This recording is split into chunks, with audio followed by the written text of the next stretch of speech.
देखिए पिछले क्लास में हम लोग इंट्रोडक्शन पढ़े थे किसका, अकाउंटिंग में क्लास 12th का हम लोग को क्या क्या पढ़ना था उसका सिलेबस देखे थे। जैसे सबसे पहले पार्ट 1 में था आपका नोट फॉर प्रॉफिट ऑर्गेनाइजेशन और पार्टनरशिप, दूसरा था आपका कंपनी और तीसरा आपका क्या था financial statement of company, balance sheet of profit and loss, और लास्ट होता है एक आपका प्रोजेक्ट रिपोर्ट। अभी हम लोग पार्ट 1 का एक चैप्टर पढ़ेंगे जिसका नाम है नोट फॉर प्रॉफिट ऑर्गेनाइजेशन। क्या नाम है?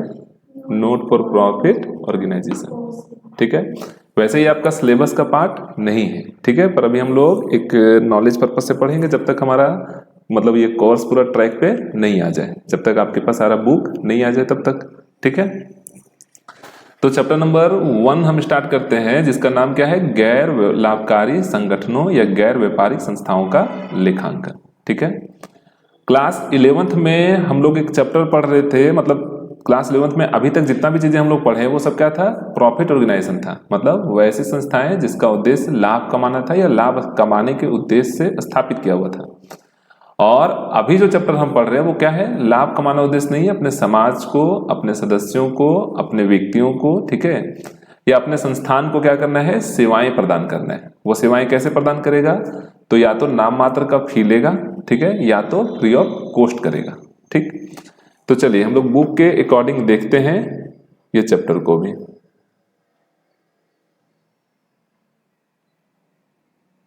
देखिए इसमें सबसे पहले लिखा हुआ है लाभकारी संगठन तथा गैर लाभकारी संगठन का अर्थ, meaning of profit making organisation and non profit making organisation. तो मेकिंग, ये meaning of profit making organisation यानी कि लाभ कमाने वाली संस्था के बारे में जानते हैं। कुछ चीजें वहां नहीं मिलेगा, ध्यान से जो हम बोलते हैं वो सुनिए आप लोग। ठीक है, लाभकारी संगठन से तात्पर्य व्यवसायिक संगठन से है जिसका मुख्य उद्देश्य ग्राहकों को वस्तुएं बेचकर या सेवा प्रदान कर लाभ अर्जित करना है। क्या करना है, वस्तुएं बेचकर या सेवा प्रदान करके क्या अर्जित करना है, लाभ अर्जित करना है। एक मिनट, ठीक है,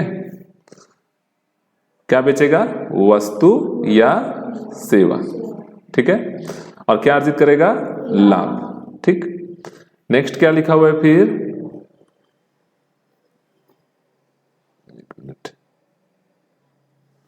इसी प्रकार के व्यवसायिक संस्था को लाभकारी संगठन कहते हैं, जैसे निर्माणी संस्था है, व्यापारिक संगठन है और वित्तीय संस्थाएं हैं इत्यादि। मतलब सीधा सीधा आपको बात याद रखना है कि किसी वस्तु को बेचकर या सेवा प्रदान करके जब हम लाभ अर्जन करते हैं, लाभ कमाते हैं, तो वो कौन सा संस्था कहलाएगा, लाभकारी संस्था।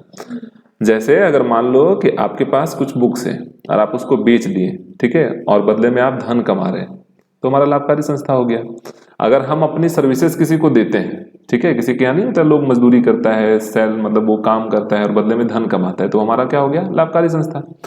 लेकिन अभी जो हम पढ़ रहे हैं वो कौन सा संस्था के बारे में पढ़ रहे हैं, नॉन प्रॉफिट मेकिंग ऑर्गेनाइजेशन या not for profit making organisation. ठीक है, मीनिंग, तो इसका मीनिंग देखते हैं बुक, ये बुक के अकॉर्डिंग क्या लिखता है, ऐसी संस्थाएं जिसकी स्थापना लाभ कमाने के उद्देश्य से नहीं बल्कि अपने सदस्यों और समाज को कोई निश्चित सेवा प्रदान करने के लिए की जाती है, अलाभकारी संस्था या गैर व्यापारिक संगठन या लाभ ना कमाने वाली संस्था कहलाती। क्या बोला इसमें कि ऐसी संस्थाएं जिसकी स्थापना लाभ कमाने के उद्देश्य से नहीं की जाती, ठीक है, बल्कि किसके उद्देश्य से की जाती है, तो अपने सदस्यों और समाज को कोई निश्चित सेवा प्रदान करने के उद्देश्य से की जाती है, उसको हम लोग क्या बोलते हैं, अलाभकारी संगठन या गैर व्यापारिक संगठन या लाभ ना कमाने वाली संगठन या संस्था। ठीक है, तो पहला वाला में हम लोग क्या देखें कि वो संस्था जो लाभ कमाने के उद्देश्य से स्थापित की गई वो लाभकारी संस्था हो गई, और वैसी संस्था जिसका उद्देश्य लाभ कमाना नहीं है, क्या करना है, अपने सदस्यों को, अपने समाज को सेवाएं प्रदान करने के उद्देश्य से स्थापित की जाती है, वैसे संस्थाओं को हम लोग क्या बोलते हैं, अलाभकारी संस्था।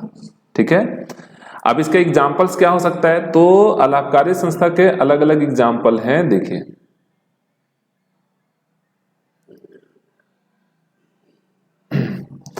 देखिए शैक्षणिक संस्था की अगर हम बात करते हैं तो शैक्षणिक संस्था में आपका आता है विद्यालय, महाविद्यालय, ठीक है, विश्वविद्यालय।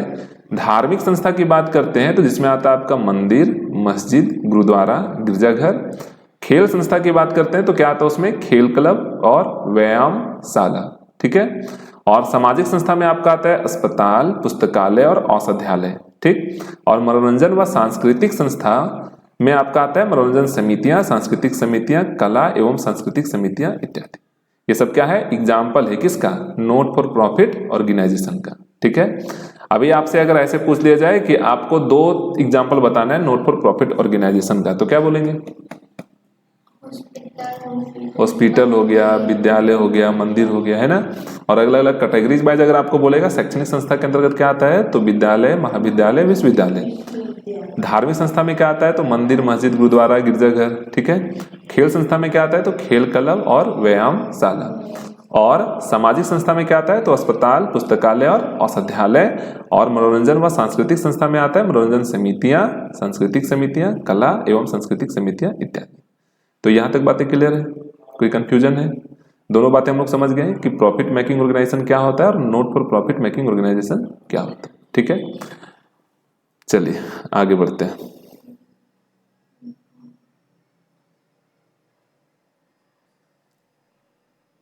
देखिए और भी एग्जाम्पल इसमें लिखा हुआ है, जैसे पेशेवर संस्था में आता है चैम्बर ऑफ कॉमर्स, क्योंकि एमसीक्यू बनेगा। आपको हम सिलेबस बताए थे कि 40 नंबर का सिर्फ एमसीक्यू पूछता है, यही था ना। और फिर क्या बताए थे, very short answer type question पूछता है, कितना नंबर का, 2 नंबर का, शायद 12 नंबर का वो पूछेगा। वेरी, उसके बाद फिर आपका शॉर्ट आंसर टाइप क्वेश्चन कितना था, 3 नंबर, वो आपको 12 पूछेगा तो 18 नंबर का वो हो गया। और फिर कितना नंबर का पूछता है, 5 नंबर का, 5 नंबर का 4 पूछता है तो 20 नंबर का वो हो गया। ऐसे कुल मिला के 80 नंबर का। तो अभी जो चीज एग्जाम्पल आपको बता रहे हैं उससे एमसीक्यू बनने का चांसेस होता है, ठीक है। तो एक आता है पेशेवर संस्था में चैम्बर ऑफ कॉमर्स, शिक्षक संघ, श्रम संघ, मेडिकल काउंसलिंग, बैंकर्स एसोसिएशन, भारतीय चार्टर्ड अकाउंटेंट संस्था इत्यादि। और पेशेवर व्यक्ति में आता है आपका डॉक्टर, अंकेक्षक, अभियंता, वकील, आर्किटेक्ट आदि। ये सब हमारे कौन से हैं, ऑर्गेनाइजेशन के लोग हैं, not for profit making organisation, ठीक है। एग्जाम्पल से इन संस्थाओं के आय का मुख्य स्रोत सदस्यों से प्राप्त चंदा, जिसको हम लोग क्या बोलते हैं, डोनेशन। क्या बोलेंगे, डोनेशन। क्योंकि देखिए कोई भी संस्था को चलाने के लिए धन की आवश्यकता होती है कि नहीं। बिना धन का, बिना रुपया पैसे का कोई भी संस्था चल सकता है, नहीं चल सकता है। तो ऐसे संस्थाओं को चलाने के लिए भी किसकी आवश्यकता होती है, चंदा, यानी कि डोनेशन, ठीक है। या फिर आप बोल सकते हैं चैरिटी, चंदा, दान, सरकार के द्वारा अनुदान या सहायता इत्यादि ये संस्थाओं को मिलती है। जैसे हम लोग देखते हैं ना कि अपने कॉलेज स्कूल में ये सब गवर्नमेंट एड्स आता है कि नहीं आता है। हाँ, तो ऐसे संस्थाओं को चलाने के लिए क्या मुख्य क्या स्रोत हो, तो सदस्यों से प्राप्त चंदा, जो आपको सब्सक्रिप्शन जिसको हम लोग बोलते हैं वो मिलता है आपको, या तो फिर डोनेशन के रूप में बड़ा कोई अमाउंट मिल जाता है आपको, या तो सरकार जो है आपको सहायता करती है कि ऐसे संस्थाओं को रन करने के लिए। इन साधनों का उपयोग सदस्यों के उद्देश्यों की पूर्ति तथा लोक हित व सामाजिक हित में किया जाता है। जो फंड हमारे पास आता है उसका उपयोग हम लोग किस लिए करते हैं, तो जिस उद्देश्य से हम संस्था का स्थापना किए हैं कि समाज का हित हो, है ना, उस हित के लिए उस फंड का हम लोग क्या करते हैं, उपयोग करते हैं, ठीक है। नेक्स्ट देखते हैं। देखिए आगे क्या लिखा हुआ है फिर, गैर व्यापारिक संगठन। गैर व्यापारिक संगठन का एग्जाम्पल हम लोग देख चुके हैं, विश्वविद्यालय था, विद्यालय था, शैक्षणिक संस्थान था, अस्पताल है, औषधालय है, पुस्तकालय है, स्पोर्ट्स क्लब है, व्यायामशाला है, मंदिर, मस्जिद, गुरुद्वारा और गिरजाघर है। ये सब क्या था हमारा, नॉट फॉर प्रॉफिट ऑर्गेनाइजेशन। और इनके मुख्य आय का जो साधन है, क्योंकि कोई भी ऑर्गेनाइजेशन को चलाने के लिए आय चाहिए कि नहीं चाहिए, बिना आय का संस्था चलेगा क्या, नहीं चलेगा। तो ऐसे संस्थाओं को चलाने के लिए जो आय का मुख्य जो स्रोत है उसमें से होता है दान, जिसको इंग्लिश में बोलते हैं डोनेशन, चंदा जिसको सब्सक्रिप्शन फी का फी होता है, अनुदान या सहायता जिसको गवर्नमेंट एड के नाम से जानते हैं, ठीक है, और प्रवेश शुल्क जिसको हम लोग एंट्रेंस फी के नाम से जानते हैं, ठीक है। ये सब क्या है, मुख्य स्रोत है किसको चलाने के लिए, नॉट फॉर प्रॉफिट ऑर्गेनाइजेशन को चलाने के लिए, ठीक है। और इसका उपयोग कहाँ करते हैं, तो सदस्यों के उद्देश्य, ये सदस्यों के उद्देश्यों की पूर्ति के लिए। जैसे मान लो व्यायामशाला बनाए तो अलग अलग मटेरियल आएंगे जिससे लोग व्यायाम कर पाएंगे, है ना। लोक हित का काम करते हैं, ठीक है, सामाजिक हित का काम करते हैं और गरीब हित का काम करते हैं, ठीक है। मतलब नीडी पर्सन जिसको नीड है उसको हम लोग क्या करते हैं, फ्री में सेवाएं देते हैं या वस्तु खरीद कर देते हैं, ठीक है, यहां तक बातें क्लियर है। चलिए नेक्स्ट आगे बढ़ते हैं। फिर देखिए लाभ ना कमाने वाली संस्थाओं के उद्देश्य क्या है। क्योंकि इतना कुछ हम लोग पढ़ चुके तो अभी तक तो क्लियर पता चल ही गया कि उद्देश्य क्या है। मुख्य रूप से सेवाएं प्रदान करना, ठीक है, किस तरफ से प्रदान करना, बिना लाभ का उम्मीद किए, मतलब लाभ हमको लेना ही नहीं है। देखिए क्या बोलते हैं, अलाभकारी संस्थाओं का मुख्य उद्देश्य अपने सदस्यों, किसी विशिष्ट समूह अथवा समाज को सेवाएं प्रदान करना या लाभ पहुंचाना या मनोरंजन प्रदान करना है। क्या क्या प्रदान करना है, सेवाएं प्रदान करना, लाभ पहुंचाना या मनोरंजन प्रदान करना है। ठीक है, तो आपको ये बातें पता रहेगा। लोग अगर आपसे पूछ दिए कि नॉट फॉर प्रॉफिट ऑर्गेनाइजेशन का ऑब्जेक्ट्स क्या है, उद्देश्य क्या है, तो हम लोग सीधा बोल सकते हैं क्या करना, सेवाएं देना, लाभ पहुंचाना या मनोरंजन प्रदान करना। ठीक है, ऐसे संस्थाओं का मुख्य उद्देश्य लोक कल्याण में वृद्धि, धर्म, शिक्षा, स्वास्थ्य, कला एवं सांस्कृतिक, साहित्यिक इत्यादि के उन्नयन एवं चेतना में वृद्धि बिना लाभ के उद्देश्य से करना है। मतलब ये सब चीजें तो करना ही है पर लाभ की उम्मीद बिल्कुल भी नहीं करना है। ठीक है, क्लियर हो गई ये बात। नेक्स्ट देखते हैं। फिर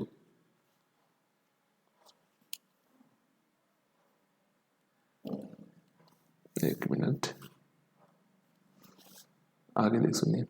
लाभ ना कमाने वाले संस्थाओं की मुख्य विशेषताएं, मेन फीचर्स और characteristics of not for profit organisation. क्योंकि चीजें हम लोग पढ़ चुके तो आसानी से समझ में आ रहा होगा कि ये चैप्टर में हम लोग क्या क्या चीजें पढ़ने वाले हैं, और अब जो आगे का चीज पढ़ेंगे वो आपको रिलेट कर पाएंगे कि ये चीजें कहां से आ रहे हैं, है ना।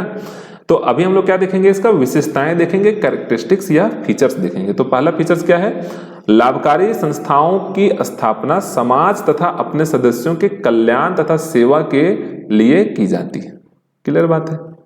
ठीक है, इसका उद्देश्य क्या होता है, आखिर ऑब्जेक्ट्स या फीचर्स क्या है, तो अपने समाज, अपने कल्याण, मतलब क्या बोलते हैं, समाज या सेवा को क्या करना, कल्याण देना, सेवाएं देना। दूसरा क्या, ये संस्थाएं कला, सांस्कृतिक, धर्म, शिक्षा, खेलकूद के प्रचार प्रसार को प्रोत्साहन के लिए कार्य करती है।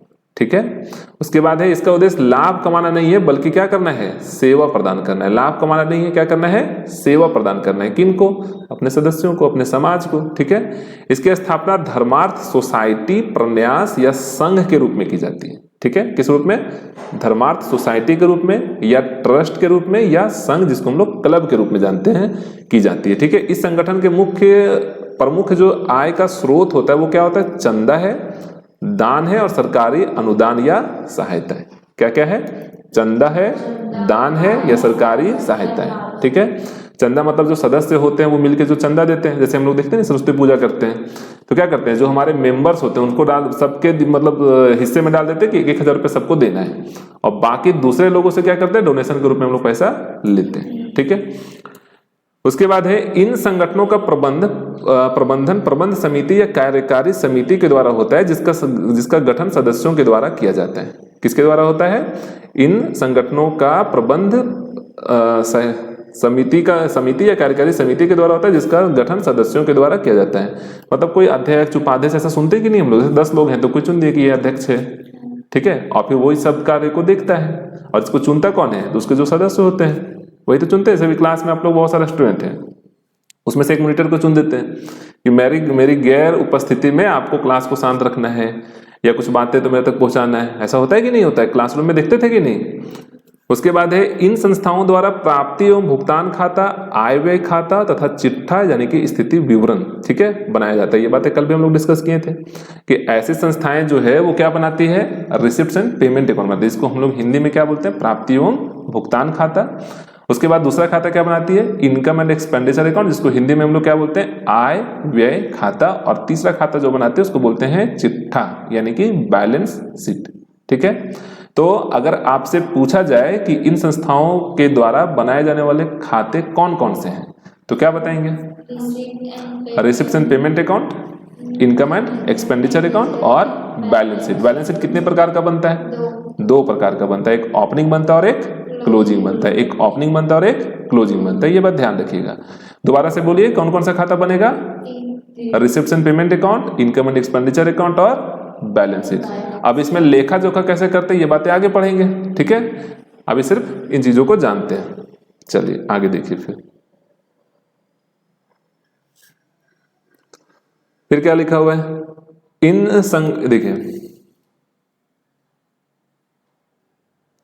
देखिए इन संगठनों के कोष के प्रमुख स्रोत तो देख लिए हम लोग, ये भी देख लिए, लास्ट लाइन है इसका, इन संस्थाओं के अधिशेष आय की व्यय पर अधिकता अर्थात सरप्लस को सदस्यों में वितरित नहीं किया जाता। जैसे हम लोग फाइनेंशियल स्टेटमेंट पढ़ रहे थे जिसमें हम लोग प्रॉफिट एंड लॉस खाता बनाते थे, trading account, profit and loss account, तो उसमें जो प्रॉफिट आता था उसको कैपिटल अकाउंट में ट्रांसफर करते थे। यहाँ ऐसा नहीं करना है, क्योंकि यहाँ लाभ कमाने वाली संस्था थोड़ी जो पार्टनर्स को ट्रांसफर कर देंगे। इधर पार्टनर होते हैं क्या? नहीं होते। इसमें क्या होते हैं? मेंबर्स होते हैं, सदस्य होते हैं। तो इसमें जो सरप्लस या डिफिसिट निकलता है उसको हम लोग क्या करते हैं? कैपिटल फंड करके, जब हम लोग ओपनिंग बैलेंस शीट बनाएंगे तो वहां निकलेगा कैपिटल फंड, उसमें से जोड़कर और उसको क्लोजिंग बैलेंस शीट में लायबिलिटीज पक्ष में लिखते हैं। ठीक है, तो ये था हमारा कैरेक्टरिस्टिक्स था या फीचर्स था। ठीक है, यहां तक कोई कंफ्यूजन नहीं ना? चलिए अब हम लोग इसके आगे बढ़ते हैं।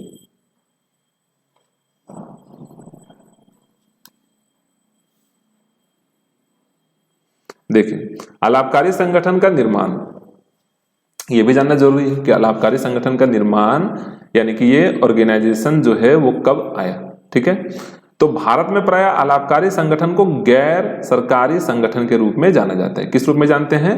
गैर सरकारी संगठन के रूप में। ठीक है, जिसका पंजीयन भारतीय कंपनी अधिनियम 2013 की धारा 8 के तहत भारतीय ट्रस्ट अधिनियम या सोसाइटीज रजिस्ट्रेशन एक्ट 1960 के तहत होता है। ये बात याद रखना है। ठीक है, कैसे होता है? जिसका पंजीयन जो है भारतीय कंपनी अधिनियम 2013 की धारा 8 के तहत या भारतीय ट्रस्ट अधिनियम या सोसाइटी रजिस्ट्रेशन एक्ट 1860 यानी कि 1860 के तहत होता है। ये एमसीक्यू में पूछ सकता है आपसे, तो थोड़ा ध्यान रखना है। एक सरकारी संगठन भी अलाभकारी संगठन हो सकता है। एक सरकारी जो संगठन है वो भी हमारा कैसा संगठन हो सकता है? अलाभकारी संगठन। ठीक है, यदि उसका उद्देश्य क्या है? लाभ कमाना नहीं है। अगर लाभ कमाना नहीं है तो क्या हो गया? वो नॉट फॉर प्रॉफिट ऑर्गेनाइजेशन हो गया। तो एमसीक्यू में पूछ सकता है आपसे कि क्या सरकारी संगठन जो है वो अलाभकारी हो सकता है? तो हो सकता है, पर कंडीशन क्या है? कि उसका उद्देश्य लाभ कमाना नहीं होना चाहिए। ठीक है, यहां तक कोई दिक्कत नहीं है। चलिए और आगे बढ़ते हैं। उसके बाद देखिए लाभकारी तथा अलाभकारी संस्था में अंतर। ठीक है, अभी तक तो हम लोग पढ़े ना कि लाभकारी संस्था क्या होता है, अलाभकारी संस्था क्या होता है। सीधा सीधा पॉइंट हमारे दिमाग में फिट हो गया है कि अगर हम लाभकारी संस्था के बारे में बात करें तो लाभकारी संस्था क्या होता है? जिसका उद्देश्य लाभ कमाना है। अलाभकारी संस्था क्या है? जिसका उद्देश्य लाभ कमाना नहीं है। क्या करना है? अपने सदस्यों को, अपने लोगों को, समाज को, ठीक है, या उस हित में काम करना है। ठीक, तो देखिए मूल उद्देश्य क्या हुआ? इन संस्थाओं का मूल उद्देश्य जो है वो लाभ कमाना नहीं है। कर्सर ठीक, ये पॉइंट। दूसरा बोलता है कोष। तो इसमें मालिक मतलब जो प्रॉफिट मेकिंग ऑर्गेनाइजेशन होता है उसमें जो कोष जो है, फंड कौन लगाता है? उसका ऑनर जो होता है, मालिक जो होता है। तो बोलता है इसमें मालिक या स्वामी का हित स्वामित्व कोष के रूप में जाना जाता है, जिसमें पूंजी, एकत्रित संचय व लाभ शामिल होता है। और इसमें सदस्यों का हित पूंजी कोष के रूप में व्यक्त होता है। किस रूप में होता है? पूंजी कोष के रूप में, जिसको हम लोग इंग्लिश में क्या बोलते हैं? Capital fund. ठीक है, इसमें संपत्ति के दायित्वों पर अधिकता या दान अधिक के शामिल होता है। इसमें संपत्ति की दायित्वों पर अधिकता मतलब संपत्ति जो है वो दायित्व से ज्यादा है। दूसरा क्या है? दान, जो डोनेशन मिला हुआ है। तीसरा क्या है? अधिक के शामिल होगा, जो सरप्लस होगा वो सब किसमें शामिल होता है? पूंजी कोष में, कैपिटल फंड में। ठीक है, तीसरा क्या है? कार्य का शुद्ध परिणाम। इस प्रकार की संस्था के कार्यों के शुद्ध परिणाम को शुद्ध लाभ या शुद्ध हानि बोलते हैं। इसको याद होगा आप लोगों को, जब हम लोग फाइनल अकाउंट पढ़ रहे थे 11th क्लास में, तो उसमें हम लोग क्या निकालते थे? नेट प्रॉफिट या नेट लॉस निकालते थे। पर यहाँ नेट प्रॉफिट और नेट लॉस नहीं निकलेगा। हिंदी में अधिक या कमी, इंग्लिश में सरप्लस या डिफिसिट के नाम से जानेंगे। ठीक है, अगर आपका रिसिप्ट ज्यादा है मतलब इनकम ज्यादा है पेमेंट से, तो हमारा क्या कहलाएगा? सरप्लस कहलाएगा। और अगर पेमेंट ज्यादा हुआ है, इनकम कम हुआ है, तो क्या कहलाएगा? डिफिसिट कहलाएगा, कमी कहलाएगा। ये बात याद रहेगा। नेक्स्ट, वित्तीय विवरण। इसमें क्या क्या बनाते हैं? तो इन संस्थाओं में वित्तीय विवरण निम्नलिखित शामिल है। क्या क्या शामिल है वो बताते हैं आपको। वैसे आप लोगों को पता है क्या कि क्या क्या शामिल होता है प्रॉफिट मेकिंग ऑर्गेनाइजेशन में? बोलिए। पहला शामिल होता है ट्रेडिंग अकाउंट, दूसरा शामिल होता है प्रॉफिट एंड लॉस अकाउंट और तीसरा शामिल होता है बैलेंस शीट। ये तो पता है ना। और इसमें क्या क्या शामिल होता है जस्ट बताएं आप लोगों को। पहला शामिल होता है रिसिप्ट्स एंड पेमेंट अकाउंट, दूसरा शामिल होता है इनकम एंड एक्सपेंडिचर अकाउंट और तीसरा होता है बैलेंस शीट। याद रहेगा। चलिए इसके बाद नेक्स्ट देखते हैं। फिर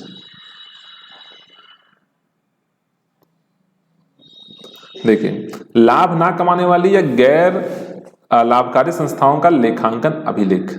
ठीक है, कि ये जो लेखांकन है वो किस में करते हैं। ठीक है, तो गैर व्यापारिक संस्थाएं एवं पेशेवर व्यक्ति अपना हिसाब किताब द्विप्रविष्टि प्रणाली डबल एंट्री सिस्टम के आधार पर ही रखती हैं। अगर आपसे पूछा जाए कि ये जो लेखा प्रणाली है वो किस प्रकार से रखती है, तो हम लोग पढ़े हुए हैं डबल एंट्री सिस्टम था और सिंगल एंट्री सिस्टम था। ठीक है, तो ये भी लेखा जोखा कैसे करती है, डबल एंट्री सिस्टम के अकॉर्डिंग। डबल एंट्री सिस्टम का मतलब जो हम लोग पढ़े थे ना, ये पर्सनल रियल नॉमिनल का रूल, या फिर मॉडर्न के अंतर्गत आप assets, liabilities, capital, expense, income, जिसमें एक खाता डेबिट होता था एक खाता क्रेडिट होता था, तो उसी को हम लोग क्या बोलते हैं, डबल एंट्री सिस्टम। तो ये जो नॉट फॉर प्रॉफिट ऑर्गेनाइजेशन है ये भी अपना खाता किस आधार पर रखती है, तो डबल एंट्री सिस्टम के आधार पर रखती है। इतना याद रहेगा। नेक्स्ट है, किंतु व्यापारिक संस्थाओं की तुलना में इसकी लेखांकन पद्धति में भिन्नता होती है। ठीक है, उसमें और इसमें थोड़ा सा भिन्नता है, मतलब थोड़ा सा डिफरेंस है। क्या डिफरेंस है वो आगे देखते हैं। क्योंकि इन संस्थाओं का उद्देश्य व्यापारिक संस्थाओं की भांति लाभ अर्जन नहीं करना होता। लाभ कमाना होता है क्या, नहीं होता है। ये अपना हिसाब किताब रोकड़ पद्धति के आधार पर रखती है। वेरी वेरी वेरी इंपॉर्टेंट है। किस आधार पर रखती है, रोकड़ पद्धति यानी कि कैश सिस्टम के आधार पर रखती है। ठीक है, ना कि वाणिज्यिक पद्धति यानी कि मर्चेंटाइल सिस्टम पर। ठीक, तो ये इंपॉर्टेंट पॉइंट है।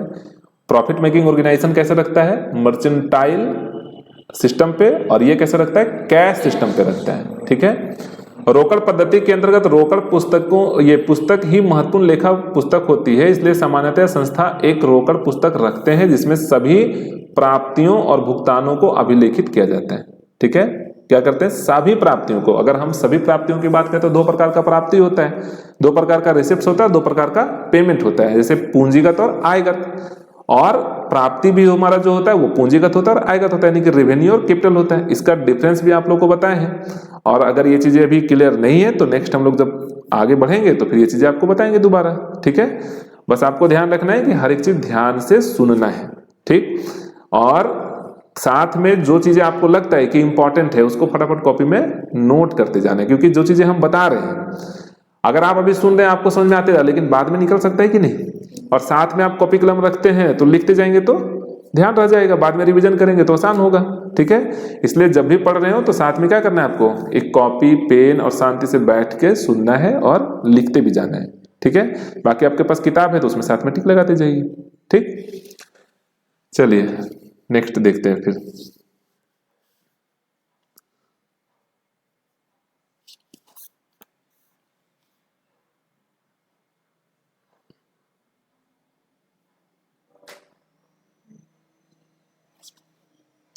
देखिए, यहां तक तो समझ गए, कैश सिस्टम और मर्चेंटाइल सिस्टम समझ गए। अब नेक्स्ट देखते हैं। फिर रोकड़ पद्धति के अंतर्गत रोकड़ पुस्तक ही महत्वपूर्ण लेखा पुस्तक होती है, इसलिए सामान्यतः संस्था एक रोकड़ पुस्तक रखते हैं जिसमें सभी प्राप्तियों और भुगतान को अभिलेखित किया जाता है। किंतु विभिन्न अलाभकारी संस्थाएं तथा व्यक्ति अपनी आवश्यकता अनुसार निम्न पुस्तकें रखती हैं। ठीक है, अलग अलग संस्थाएं अलग अलग तरीका, जिसको जो नीड है उसके अकॉर्डिंग रखेगा। तो पहला आपका क्या होता है, कैश बुक होता है। ठीक है, दूसरा आपका होता है स्मरण पुस्तिका जिसको मेमोरेंडम बुक बोलते हैं। ठीक है, तीसरा होता है स्टॉक रजिस्टर होता है। चौथा आपका सैलरी एंड वेजेज रजिस्टर होता है। और पांचवा आपका मेंबर्स रजिस्टर होता है। और पांचवा अन्य पुस्तकें व पंजियां होता है। ठीक है, तो इतनी प्रकार का जिसको जैसा नीड है उसके अकॉर्डिंग अपनी अपनी पुस्तक वो रखता है, लेकिन मुख्य रूप से अगर बात किया जाए तो कौन सा रखता है, कैश बुक। ठीक है, आगे सुनिए।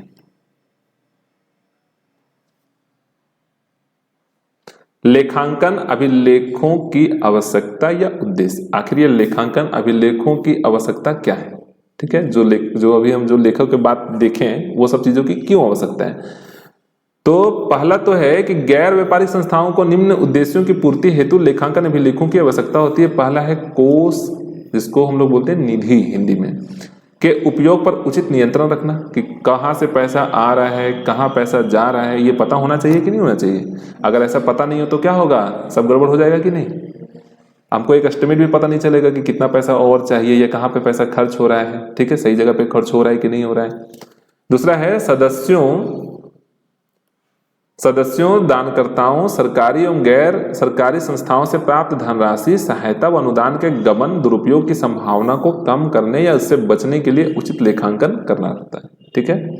अगर आप लेखा जोखा नहीं करेंगे तो गड़बड़ भी हो सकता है, और लेखा जोखा हम करके रखते तो हमको एग्जैक्ट पता रहता है कि हाँ इतना पैसा अगर हमारे पास आया तो इन जगहों पे खर्चा हुआ है, तो गबन होने का, चोरी होने का, ठीक है, फ्रॉड होने का चांसेस कम हो जाता है। और अगर लेखा जोखा ना हो, सब मौखिक चल रहा हो तो गड़बड़ हो जाएगा, कोई भी कुछ भी उठा के चला गया।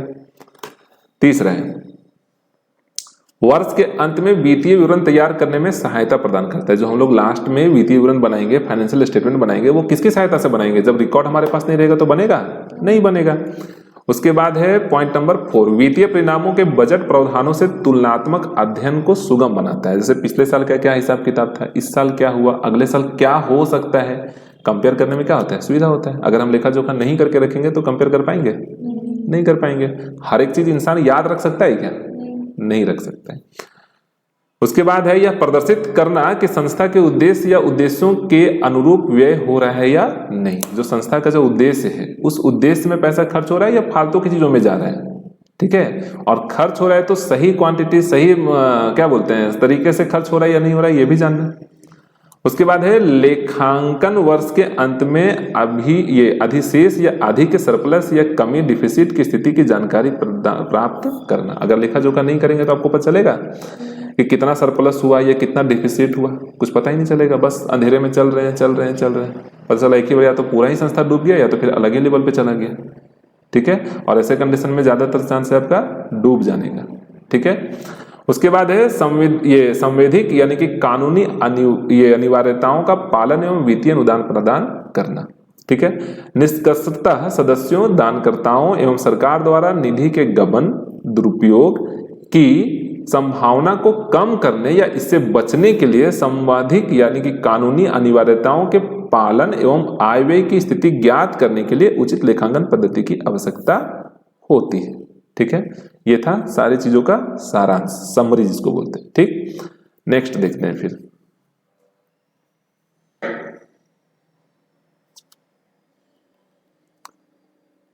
लेखांकन करने के कर्म यानी कि सीक्वेंस फॉर प्रिपेयरिंग अकाउंट्स।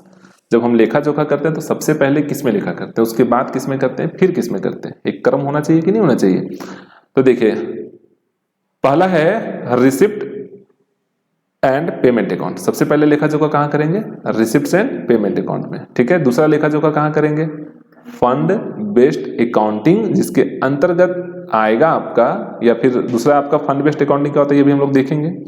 और तीसरा है treatment of some important item, जैसे चंदा का काम कैसे करेंगे, डोनेशन का काम कैसे करेंगे, कंज्यूमेबल गुड्स जिसको उपभोग्यजन्य वस्तुओं की राशि कैसे निकालेंगे, ठीक है। ये सब वर्ड आपको नया लग रहा होगा, जब हम इसका प्रैक्टिकल क्वेश्चन देखेंगे तो बाकी चीजें फिर ज्यादा डिटेल में एक्सप्लेन होगा, है ना। अभी सिर्फ सुनते जाइए ध्यान से आप लोग।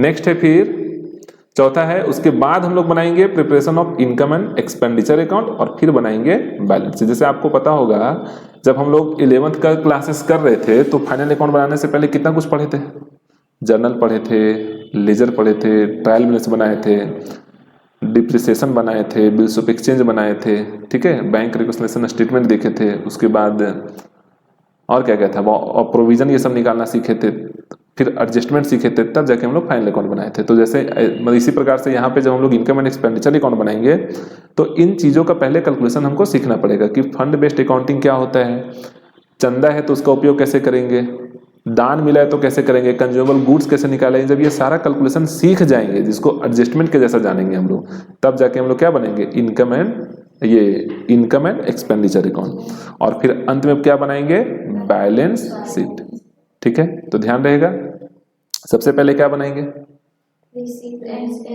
रिसिप्ट्स एंड पेमेंट अकाउंट, फिर क्या बनाएंगे, फंड बेस्ड अकाउंटिंग, ठीक है, कि फंड का उपयोग हम कैसे करेंगे। जो हमारे पास फंड आएगा अभी थोड़ा आपको समझा देते हैं कि फंड जो है वो दो प्रकार का यहाँ होगा, एक जनरल फंड होगा और एक स्पेशल फंड होगा। ठीक है, तो जनरल फंड का ट्रीटमेंट कैसे करेंगे, स्पेशल फंड का ट्रीटमेंट कैसे करेंगे, उसके बाद जब वो चीज़ें सीख जाएंगे तो फिर हम लोग सब्सक्रिप्शन का काम कैसे करेंगे, ठीक है, डोनेशन का काम कैसे करेंगे, कंज्यूमेबल गुड्स कैसे निकालेंगे, फिर ये सब चीज़ें सीख जाएंगे, तब बनाएंगे जाके इनकम एंड एक्सपेंडिचर अकाउंट और फिर बनाएंगे लास्ट में बैलेंस शीट। तो ये कर्म याद रहेगा आप लोगों को, कौन कौन सा, reception payment account, funds based accounting, उसके बाद डोनेशन, सब्सक्रिप्शन या कंज्यूमेबल गुड्स का कैलकुलेशन, और फिर क्या बनाएंगे इनकम एंड एक्सपेंडिचर अकाउंट, और फिर क्या बनाएंगे बैलेंस शीट बनाएंगे। क्लियर हो गया, कोई कंफ्यूजन नहीं ना? हाँ, ऐसे सीक्वेंस में चीजें पढ़ेंगे, थोड़ा थ्योरी अच्छे से दिमाग में डाल के पढ़ेंगे तो प्रैक्टिकल आपको आसान लगेगा और रटने की आवश्यकता नहीं है, आपको याद अपने आप रहेगा। ठीक है, और जैसे जैसे पढ़ेंगे या शॉर्ट में पढ़ेंगे या स्किप कर करके चीजें पढ़ेंगे तो पता चला अभी तो रहा दिमाग में लेकिन बाद में निकल भी गया। ठीक है, तो इसलिए एकदम हम लोग बेस से अच्छे से पढ़ेंगे। अभी तो हमारे पास पूरा 1 साल बच रहा है ना? ये तो शुरुआत का समझिए क्लास है अभी। ठीक, चलिए आगे देखते हैं।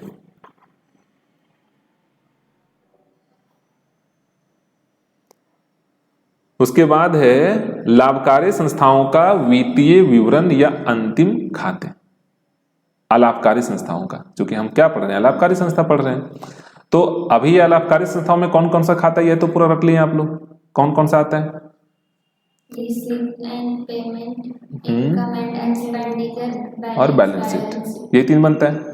देखिए, गैर व्यापारी संस्थाओं को भी प्रत्येक वर्ष के अंत में अंतिम लेखे या वित्तीय विवरण बनाने की आवश्यकता होती है। ठीक है, हर व्यक्ति जानना चाहिएगा ना कि हमारे जो संगठन है, हमारा जो ऑर्गेनाइजेशन, उसमें क्या चल रहा है, जानना चाहिएगा कि नहीं?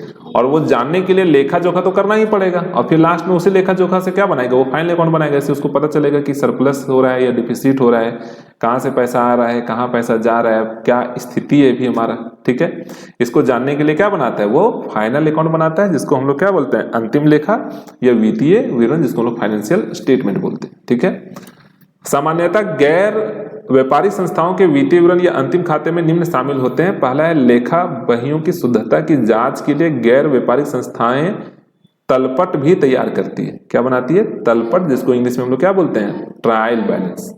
ठीक है, ये कैसे बनता है आप लोग को पता है, जो कि प्राप्ति एवं भुगतान खाते तथा साथ ही आय व्यय खाता तथा आर्थिक चिट्ठा को तैयार करने में सहायक होता है। क्योंकि तलपट की सहायता से ही हम लोग क्या बनाते हैं, रिसेप्शन पेमेंट अकाउंट बनाते हैं, उसके बाद क्या बनाते हैं, इनकम एंड एक्सपेंडिचर अकाउंट बनाते हैं, और फिर क्या बनाते हैं, बैलेंस शीट बनाते हैं। ठीक है, पीछे चले जाइए आप लोग प्रॉफिट मेकिंग ऑर्गेनाइजेशन में, तो वहां भी तो तलपट की सहायता से ही हम लोग trading account, profit and loss account और बैलेंस शीट बनाते थे ना। तो यहाँ भी आपको क्या चाहिए, ट्रायल बैलेंस चाहिए। फिर ट्रायल बैलेंस की सहायता से हम लोग क्या बनाएंगे, रिसेप्शन पेमेंट अकाउंट बनाएंगे, इनकम एंड एक्सपेंडिचर अकाउंट बनाएंगे, और फिर क्या बनाएंगे, बैलेंस शीट बनाएंगे। चलिए नेक्स्ट देखते हैं। फिर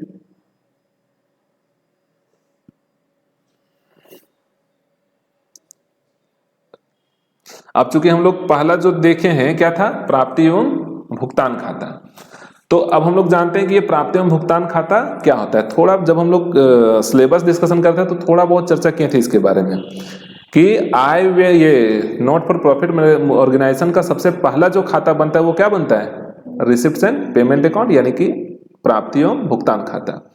शॉर्ट में आप लोगों को थोड़ा सा बताए थे कि ये खाता जो होता है वो किससे रिलेटेड है, कौन सा खाता है, ये रियल अकाउंट है। कौन सा खाता है, रियल अकाउंट। और ये किस बेस पे बनता है, कैश बेसिस पे बनता है, वही तो बनता है ना। अब थोड़ा इससे पढ़ते हैं। प्राप्ति एवं भुगतान खाता,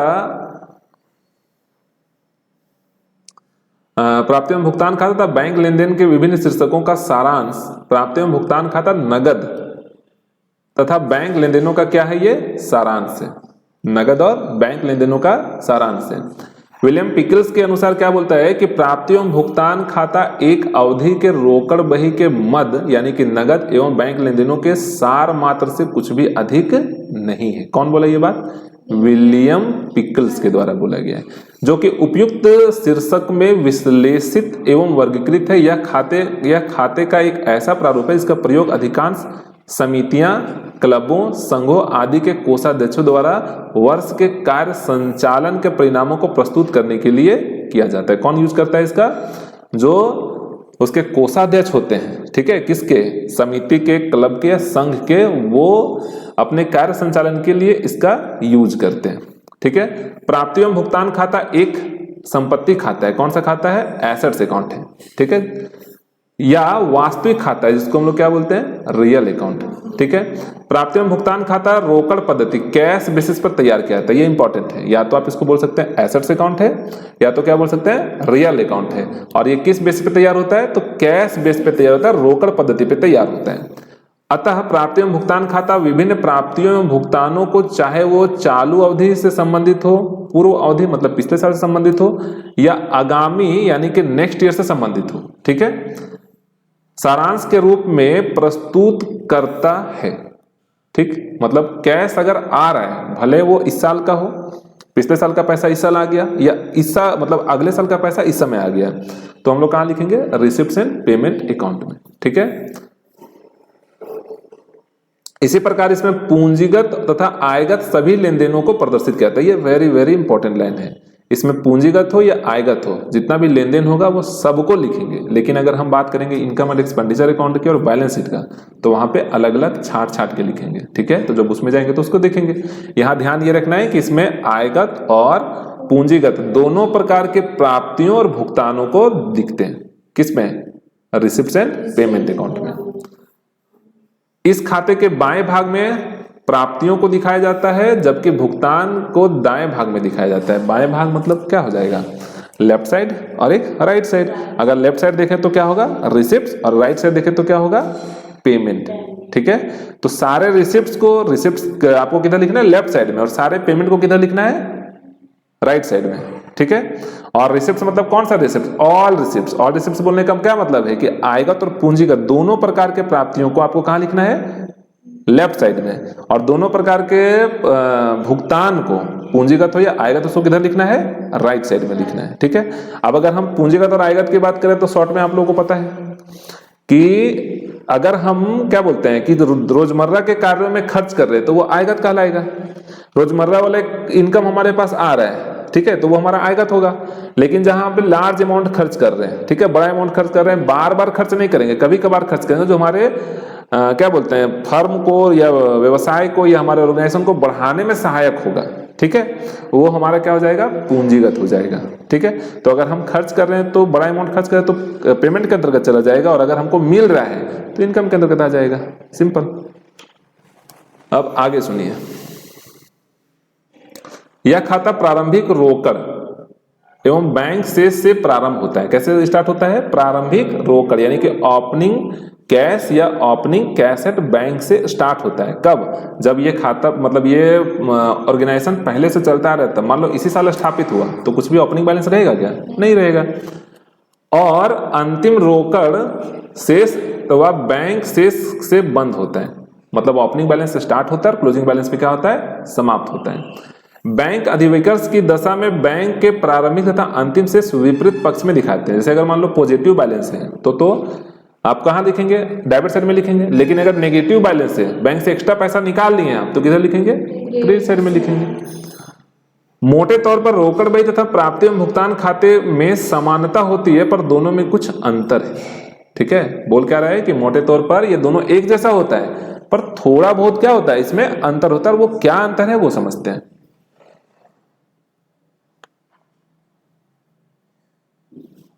देखिए, प्राप्ति एवं भुगतान खाता था रोकड़ बही में अंतर क्या है, तो प्राप्ति एवं भुगतान खाता तिथि। ठीक है, पहला अंतर इसमें किस चीज का है, तो तिथि का है।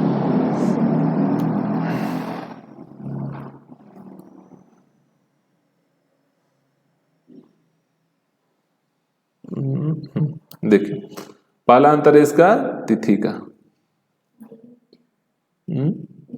डेट का। हाँ, चल क्यों नहीं रहा है।